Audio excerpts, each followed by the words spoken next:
O Senhor esteja convosco. Proclamação do Evangelho de Jesus Cristo segundo Marcos. Naquele tempo, Jesus subiu ao monte e chamou os que ele quis, e foram até ele. E então Jesus designou 12, para que ficassem com ele e para enviá-los a pregar, com autoridade para expulsar os demônios.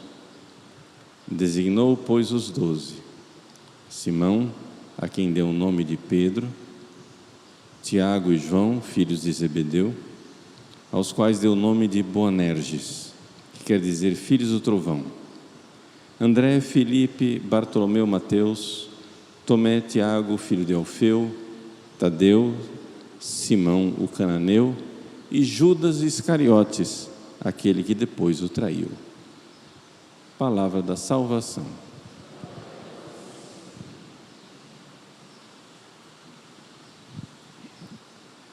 Meus queridos irmãos e irmãs, o Evangelho de hoje é um momento sublime da história de nossa salvação. Jesus fez os 12. É essa a palavra que está no original grego, epoiesen. Jesus fez, Jesus constituiu, Jesus realizou os 12. E aqui nós vemos a grande diferença entre a Igreja Católica e os protestantes. Os nossos irmãos protestantes, eles não aceitam esta realidade de que os discípulos de Cristo, ou seja, a Igreja de Nosso Senhor, ela é dividida em 2 grupos, e que essa divisão foi criada por Jesus. Nós, quando lemos os Evangelhos, vemos claramente que existem as multidões com as quais Jesus fala, mas que além dessa multidão tem os discípulos. Os discípulos são aqueles que creram em Jesus, são aqueles que seguem Jesus, são aqueles que estão com Jesus, homens, mulheres, crianças, famílias inteiras, um grande número. Mas destes discípulos, que são a igreja, aqueles que creram em Jesus, Jesus então separa, constitui 12, um grupo estável. Veja, todos os estudiosos, todos os historiadores, inclusive os protestantes, ninguém nega esse fato histórico, não é?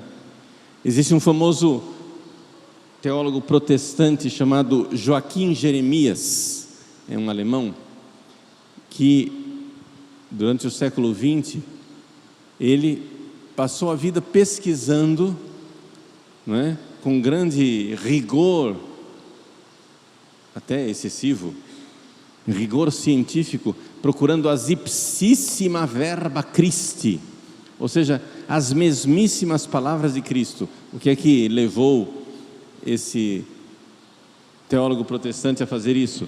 É exatamente uma dúvida que surgiu entre os protestantes liberais a respeito do texto do Novo Testamento. Ou seja, eles começaram a pensar assim: bom, o texto que está lá no Novo Testamento não é tudo de Jesus, tem coisa que, aspas, foram inventadas pelos apóstolos, fecha aspas, ou pela igreja primitiva. Mas o que é que o Jesus histórico, Jesus historicamente fez? O que é que ele disse? Então, com essa mentalidade investigativa de colocar uma dúvida no Novo Testamento, que é uma coisa errada, nós não devemos fazer isso. O Novo Testamento é a palavra de Deus, a gente aceita ele inteiro, não fica escolhendo qual é a parte que eu quero, qual é a parte que eu não quero. Mas estou dizendo o que é que esse protestante liberal fez. Ele começou a duvidar de que aquilo lá fosse histórico, começou a achar que o Novo Testamento era uma ficção criada pelos primeiros cristãos, e então ele chegou e disse: vamos investigar o que é verdadeiramente histórico. E com essa vontade, com esta gana de procurar o Jesus histórico, ele chegou à conclusão: não há dúvida, historicamente Jesus constituiu 12. Jesus fez 12 apóstolos. A escolha dos 12 é um ato que não tem como duvidar. Jesus não tinha somente discípulos, Jesus tinha os 12. Um número estável. Por quê? Porque é claro, aqui nós católicos vemos com clareza, o povo de Deus já existia. O povo de Deus estava lá no Novo Testamento, e o povo de Deus era feito pelas 12 tribos de Jacó, dos filhos de Jacó. 12 filhos de Jacó fizeram as 12 tribos, e esse era o povo de Deus. Jesus veio para reformar o povo de Deus, ou seja, constituir a igreja. Não me venham senhores protestantes dizer que Jesus não fundou uma igreja. Ele fundou a igreja, a única igreja, a santa igreja. Os protestantes liberais duvidam que Jesus tenha fundado a igreja. Por quê? Porque é claro, se Jesus fez uma igreja, ela tem 2000 anos, e a deles tem quantos? Entendeu? Então a única saída para eles é dizer: Jesus não fundou uma igreja. As igrejas que estão aí são organizações humanas. Essa é a saída protestante. Só que nós católicos, vamos lá estudar com os protestantes então, vamos lá. O protestante mais cético, o protestante mais duvidoso, o protestante que menos aceita as coisas históricas de Jesus, o que é que ele diz? Jesus escolheu 12. Isso não tem dúvida. Jesus escolheu 12, mas por que será, que ele escolheu 12? Jesus escolheu 12 porque ele estava reformando o povo de Deus. Era o novo povo de Deus. 12. Era o fundamento. No Apocalipse aparece Jerusalém celeste, a nova cidade de Deus com 12 colunas, os 12 apóstolos, é o novo povo de Deus. O fundamento da igreja, os 12 apóstolos. Pois bem, é essa a igreja apostólica. A igreja de Cristo, ela é apostólica, ela é dos 12. A igreja dos 12, a fé dos 12. Pois bem, Jesus historicamente escolheu 12. Jesus fez a igreja, novo povo de Deus, baseado nos 12. Assim como os primeiros, o povo de Deus foi feito com os 12 filhos de Jacó. E o que é que isso significa? Significa que na igreja existem 2 grupos. Os discípulos, que nós hoje chamamos de leigos, ou seja, as pessoas não ordenadas, que não receberam a ordenação, como os apóstolos receberam a ordenação na última ceia. E existem os 12, que estavam na última ceia, e Jesus ordenou os 12. 12 sacerdotes ordenados por Cristo. O que é o protestantismo? O protestantismo é um cristianismo sem sacerdócio ordenado.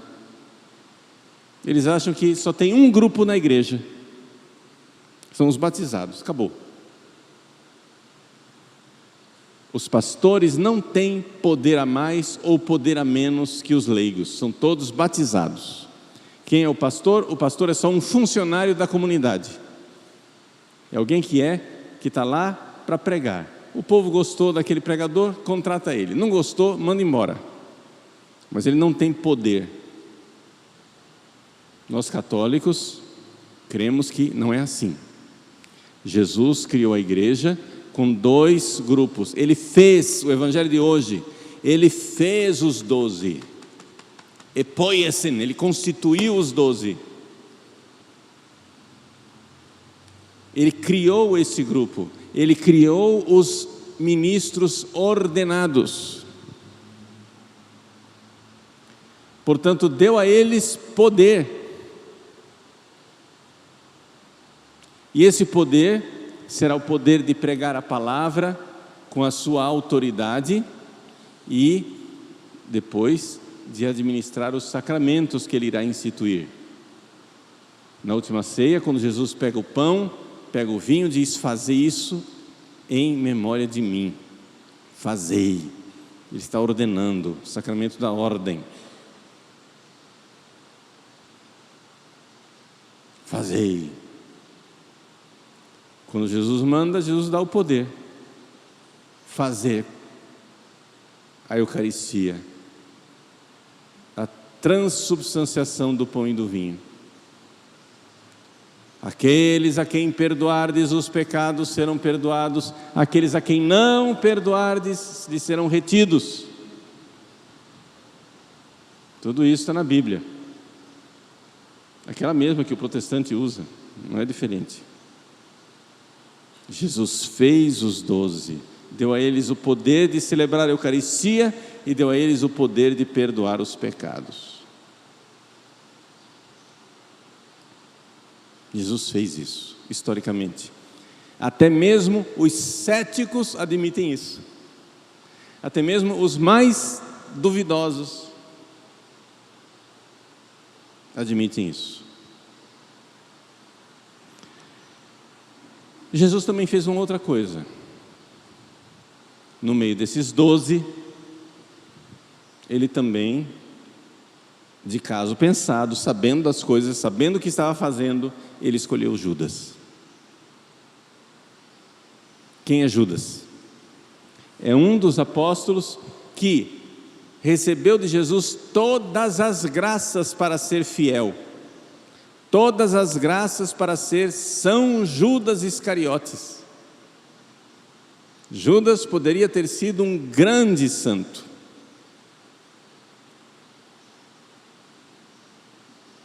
No entanto, não correspondeu a essa graça. Então aqui, uma grande misericórdia de Jesus para conosco.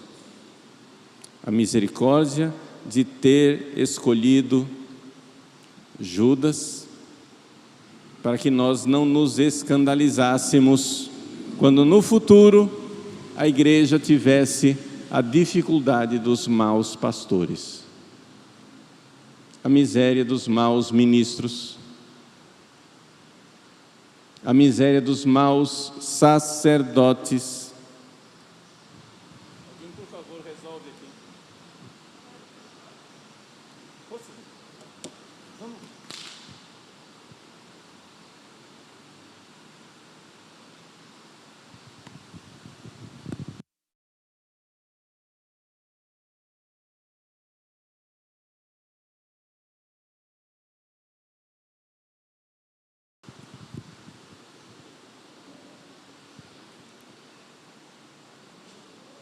A igreja sabe, desde o início,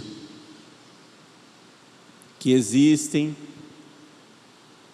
pessoas como Judas, que é possível que haja maus ministros, maus padres, maus bispos, maus papas. A igreja sabe disso desde o início. Não nos deve escandalizar isso. E Jesus, com grande caridade, fez isso. Ele escolheu Judas exatamente para iluminar a nossa história, para que ninguém depois diga: a igreja deu alguma coisa gravemente errado, porque Jesus escolheu apóstolos puríssimos e santíssimos, e a igreja estragou tudo, e agora apareceram os maus padres. Não, Jesus já colocou desde o início, eu vou constituir os 12, eu vou constituir os 12 apóstolos, e vai ter gente que vai pisar na bola. Vai ter traidores, sim. Olhem a história da igreja. As grandes heresias foram todas elas, na sua imensa, esmagadora maioria, inventadas por bispos. Algumas por padres. Heresia feita por leigos, raras, muito raras. Muito raras. As grandes heresias, as grandes desgraças, os grandes cismas, os grandes conflitos, os grandes escândalos da igreja foram feitos por pessoas ordenadas. Não estou dizendo isso para diminuir a nossa fé nos homens ordenados, exatamente o contrário, para crer neles. Nós vimos na primeira leitura, Davi tem lá Saul, que é o rei ungido de Deus. Davi sabe que Saul é injusto. Davi sabe que Saul está tentando matá-lo injustamente, que Saul está pecando. Davi sabe disso. Mas é Davi quem diz no Salmo: Noli te tangere Christos meus, não toqueis nos meus ungidos. E por isso Davi não toca em Saul. Ele corta um pedaço do manto, mas não toca em Saul. Poderia tê-lo matado, e teria sido justo matar Saul, porque é justo matar o injusto agressor. Se tem uma pessoa que está injustamente querendo me matar, eu posso me defender, legítima e proporcionada defesa. Ele quer me matar, eu me defendo e mato ele. Chama-se legítima e proporcionada defesa. Davi poderia ter, por legítima e proporcionada defesa, matado Saul. Mas ele viu que Saul era injusto, que Saul era mau, não somente, que Saul era endemoniado, porque ele era tomado por acessos demoníacos de fúria contra ele. E no entanto, Davi respeitou Saul e deixou que ele vivesse os seus dias. Quando finalmente Saul morreu numa batalha,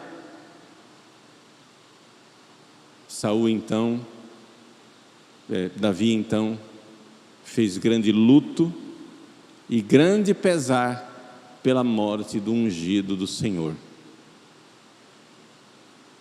E fez cânticos de luto, elegias, cânticos de luto, porque havia perecido o ungido do Senhor. Apesar de Saul ser um endemoniado, sem vergonha, injusto,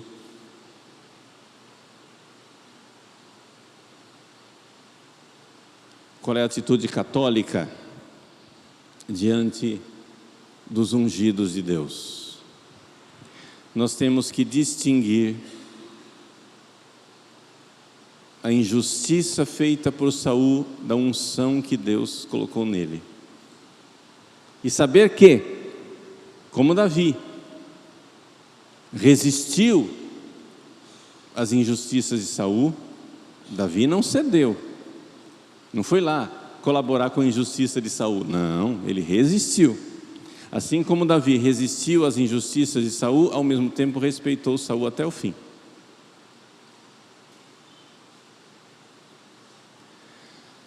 A Santa Igreja Católica foi constituída por Cristo Senhor no fundamento dos 12 apóstolos.